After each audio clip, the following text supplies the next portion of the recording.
Are you looking for new, creative ways to help you get your head straight? It's not your fault when you're struggling to relax or confidence is holding you back. You just haven't learned the best tools to deal with your situation. Open Forwards helps you break the vicious cycles that are making you unhappy. Head on over to www.openforwards.com and check out our online courses, expert guides, free articles, and specialist psychotherapy to help you work, love, play, and feel better. That's www.openforwards.com.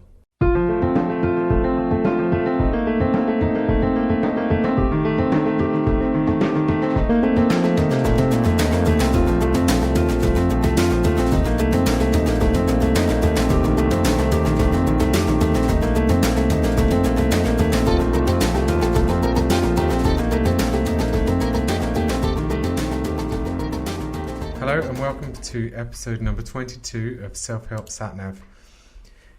In today's episode, I have the pleasure of speaking to one of the world's authorities on the treatment of traumatic stress. ACT therapist, trainer and writer, Robyn Walser works at the National Centre for PTSD in California and through her own private practice at TL Consultation Services.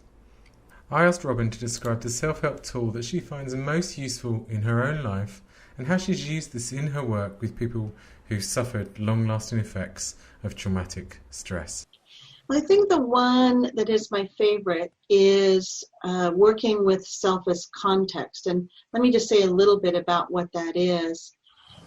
From the acceptance and commitment therapy perspective, one of the 6 core processes is self as context. And it's about connecting to yourself as the experiencer of emotion and thought and sensation, not as those individual events. So there's a space or a place, so to speak, where you hold these experiences and observe them, yet you are not those experiences that you observe, or self as context. And one of the things I find most helpful to me when I'm struggling or suffering over a painful event in my life is to help myself reconnect to that larger sense of the experiencing being. So that sounds really interesting. And I'm wondering if you could break down that process a bit more through an example, like maybe something about the self, maybe about the context, what you mean by those 2 parts of that phrase. So when I'm talking about self, I'm referring to me, and there's a broader, of course, literature that has to do with languaging and that kind of thing that I won't get into, but there's a me here, a self here, and that self is the context for all these events, the place. And maybe if I can give an example that might be useful. So I'm somebody who has all kinds of thoughts about who I am and what I do. I have feelings that are related to my experiences. Some of those are painful and some of those are quite joyful. And I'm a being in motion. I'm experiencing these thoughts and feelings and the sensations that come along with them on a regular and ongoing basis. And so I want to be mindful to these experiences, conscious of them and aware of the flow of them through me as a self. This, I imagine, is quite different for a lot of people to think about. Like a way of maybe relating to the self is quite a sort of psychological process to go through. And it seems like you're talking something that's kind of like a next step on from just becoming familiar with yourself. You're talking about another part of you that can take a step back and notice all that's kind of happening and all that's kind of going on. Well, the more maybe, I don't know if it's technical or not, but the observer or perspective taking me, the one who's able to observe my own experience. And so the self I'm referring to is that observer. And so I want to do things when I'm struggling and when I'm not struggling as well. I mean, I want to build this into my practice in an ongoing way where I'm able to observe my own experience or take perspective on the ongoing flow of experiences that I have. Yeah. And what sort of positive impact have you noticed this have on you? Well, I can get stuck in stories about myself, that maybe I think one of my stories that I get stuck in when I'm struggling is that I'm an idiot and I should have known better. Like that's a thought that I will have during these times of struggle. And what shows up with it is some feelings of pain and loneliness. And I can get sort of tucked inside of a really deep struggle around why am I feeling this and what do I need to do? And I can actually dwell on it and, end up spending longer periods of time trying to problem solve the idiocy, so to speak. Mm-hmm. And it doesn't get me anywhere. It's not helpful. I just end up sort of, I guess, worrying, trying to, run conversations through my head that will help me sort it out. And it slows me up in terms of, just connecting to the vitality of life and getting out and being in the world in the way that I want to do that. And so if I just spend a little bit of time coming back to this observer, and rather than falling into or collapsing into my thoughts and struggling with them, I just gently observe, noticing and watching their flow, watching them rise and fall, noticing the emotional experience and all of its subtleties and changes. I feel less bound to these, less connected to them in ways that interfere with the things that I want to do. I have more freedom to choose and to move forward and let go more quickly of the things that I'm struggling with.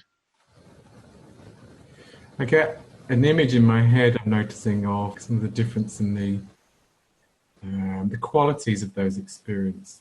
Like just a moment ago when you first mentioned that thought, I'm an idiot, I should have known better.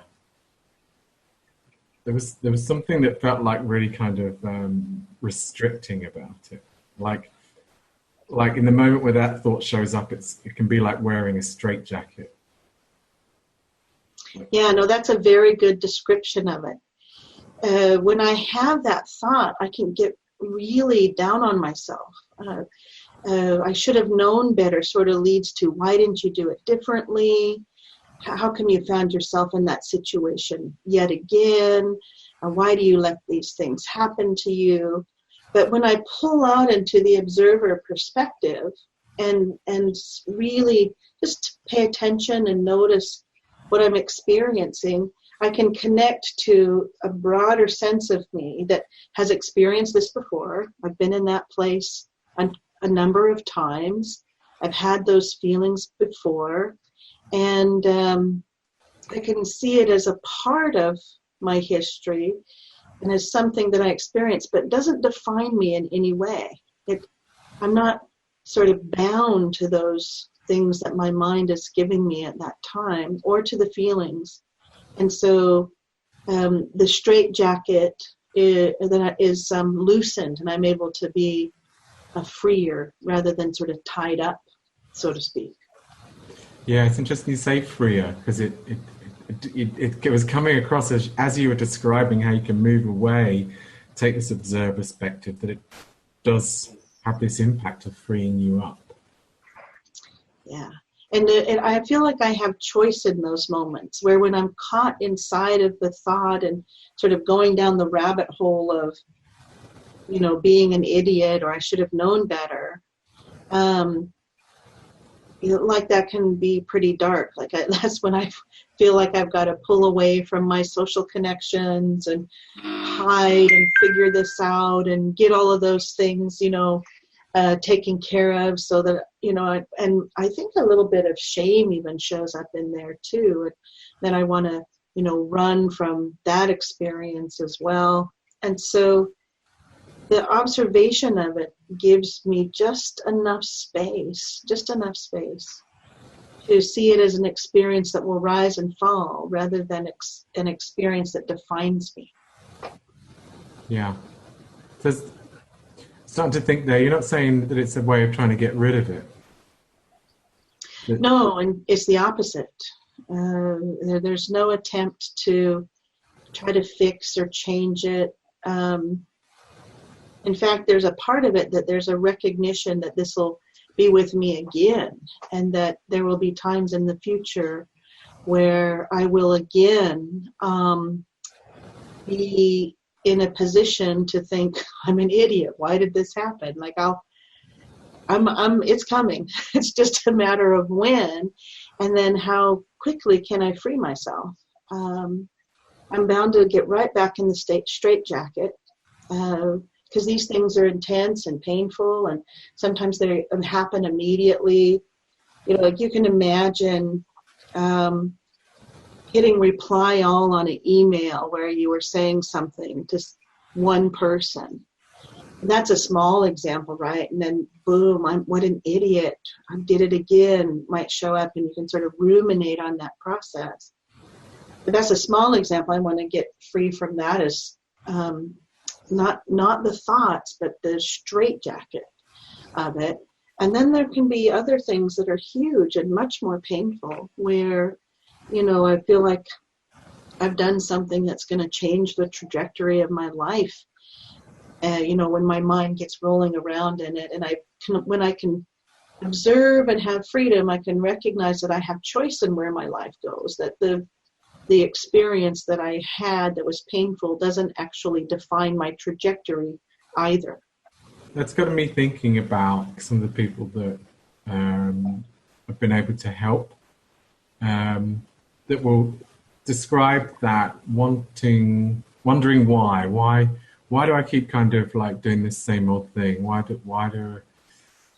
me? Why do I keep kind of criticizing myself or keep making this same mistake and searching for that answer really? And the trajectory of that always seems to be like further suffering, more anxiety, feeling more depression, feeling more low. And I think you're saying that that's kind of, it's like a pivot point or a tool that can help you change the direction. Yeah, I'm bringing with me into all of my circumstances a learning history that will be triggered by certain events that I won't be able to escape. Like I'm going to do things that are going to elicit or trigger the thought, oh, geez, that was such an idiot thing to do. And I may not even be able to detect what those triggers are going to be. It might be a comment that I made to somebody, and then they look like they feel bad that I said it, and I didn't intend that. Or it might be, me really getting caught up in something that's happening at work, and I feel like it's going to be harmful to me. So it's hard to say, but my learning history is such that, these events can be related and they get triggered.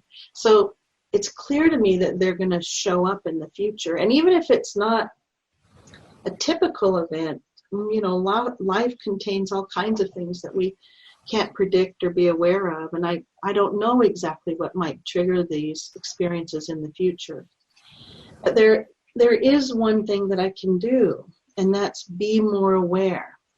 And from this observing place, that awareness, that consciousness of that experience can change the trajectory of what I do. It can't change the trajectory of those things being elicited or those things being triggered. So if I'm going to be aware that I'm being triggered into these thoughts and feelings, then I'm much more likely to make a choice that would change the trajectory than not being aware and just sort of falling into the straitjacket and, hanging out there for a long period of time. Does that make sense, the way I'm talking about it? Yeah, it does. It's very clear. It's a really useful way of looking at it. I know you kind of work in some different settings, Robyn. You've got your private work and you work at the National Centre for PTSD, which is post-traumatic stress disorder. And I think you're at the University of California as well. Have you noticed these environments, that this process here, this self-help tool of self as context that you've noticed work for you, have you noticed it help other people and the trajectories that they're on? Absolutely. And, you can think about straightforward mindfulness processes where you're observing, maybe you're breathing or you're doing a body scan or something like that. And we know that those are helpful to people. We've got data that supports, reductions in stress, better health, changes in relationship to anxiety and depression. There's a number of things that it's useful for. I want to just, sort of push in and add this other piece, and I think a lot of mindfulness people would agree that they're intimately linked. That self as experiencer, when you can contact that space, and when I do this with clients, what they realize is that things like a trauma and being a victim of a trauma doesn't define who they are as a human being. It's not once a victim, always a victim. It's once a victim. And I can move forward in my life in ways that I define, not that my victimhood defines. So inside of the centers that I work in, for instance, we can help people get some freedom from being trapped in a trauma story, finding ways to relate to their histories that are not definitional in nature. The trauma doesn't define you. You've had a trauma, you've experienced a trauma, and you may very well have memories and sensations that are related to it, but it doesn't have to define your life forward. And this sort of working with observation and seeing yourself as sort of stretching across time, and that you were there then and you're here now, that you can witness all of those experiences without being caught up in them, can be very powerful for folks that I work with. We'll be back after this short break. Stress, anxiety and depression are problems that affect everyone at some time or another. And yet, when you're suffering, it can feel scary and lonely. Self-Help School is our way of giving you the best of what therapy has to offer without paying by the hour. Grab all the knowledge, experience and skills from the comfort of your own home. Sign up for an online course to make a significant and lasting change. Discover new perspectives and learn key techniques that will help you move forwards. Choose a short course to help you escape the daily monotony of doing the same old thing, and find the excitement, energy and enthusiasm to give you that get up and go. Or take our advanced stress management course to learn how to handle your stress like a pro. Build your confidence to deal with challenges both now and in the future, and discover how to be cool-headed under pressure and to keep working in a career that you love. For more information, go to www.openforwards.com. Yeah, interesting. It's reminded me of a book I read some years ago by a former soldier in the First World War. And he wrote a book of his experiences there in that setting. And then there was a part in the book that talked about kind of like the experience of having written it as well, and described it as a catharsis that helped him kind of process that part of his life at that point in time, and helped him kind of, I think he was saying, not be so marked by it, not be so scarred by it. It just makes me think kind of that process of writing a book sometimes can be a useful way of tapping into that. My life has had stages in it. I was there then, and here I am now, and the future could be something different. Yeah, and with some of the clients that I work with who are experiencing PTSD, it's like they're writing the same book over and over again. And this place of observation can help you let go of that stuckness. And you can you have that book, it's true, it happened, it's real, and we want to acknowledge and, have compassion and empathy for those experiences, help you to, regain your life back. But then how many other books are you going to write? And what will they be? What will be contained in them? And what we want to do is have it be a rich story or stories of an individual's life, not just the same story over and over again. Now, that said, I'm realizing that, these things get triggered, and even my own idiocy feels like the same story. But it's only the same story in this sense, is that I will have those experiences again, but they're not going to define what I do and how I live. So I want to draw the distinction between feeling these things and moving your feet in directions that matter to you. And so that observational place helps create the position of choice, as I mentioned, so that I could move my feet in the direction that matter, not get so caught up in the story that I'm, not moving my feet. Yeah. Hearing you say that as well is now making me think about Groundhog Day with Bill Murray. That he's got the same kind of story, it's the same day every day, but he does different things every day and keeps moving through a point of discovery, and I guess kind of coming up with ultimately the best way of living that day. And it's tied right to love and kindness, and it's his values sort of emerging in the last day that he lives that day, right? Which is what we are all shooting for, I think, if we're really going to engage in meaningful life. So there's something here you started to say earlier about how a story can show up for you, and that when you move to this place where you take an observer perspective, it's about helping you notice that story and free yourself up for it. That it doesn't necessarily get rid of that story. In fact, you said the opposite. It's actually about acknowledging it, being aware that it could come up again.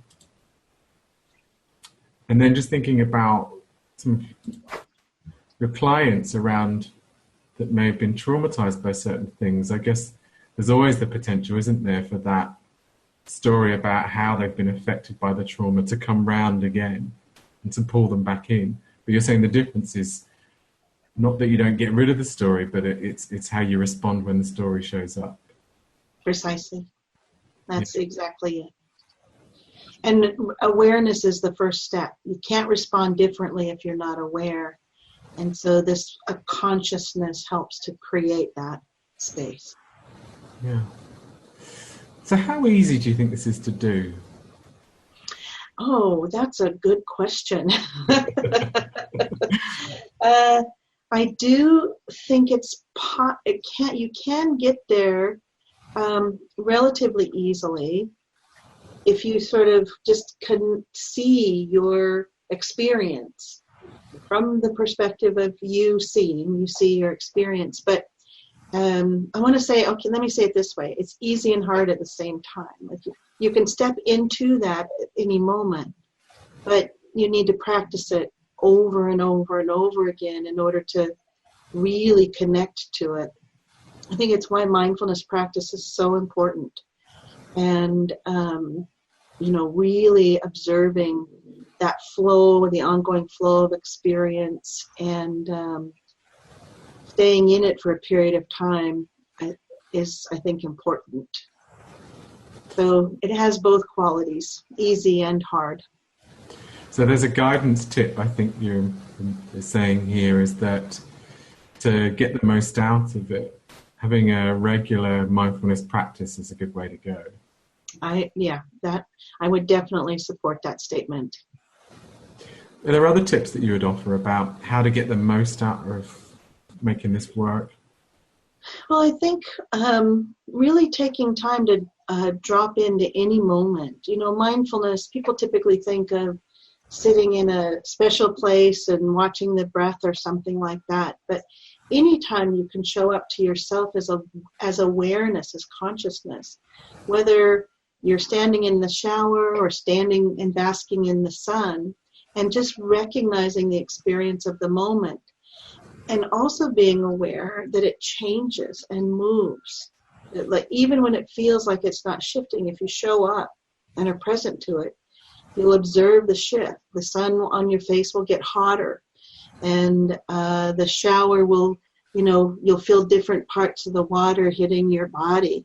Like, we are creatures in motion, and we want to observe that motion. And you can do that at any point in your day. It doesn't have to be a formal thing all the time. It can be something that you do in any moment. Just pause and drop in. Wow, yeah, great. Some useful things to go on there.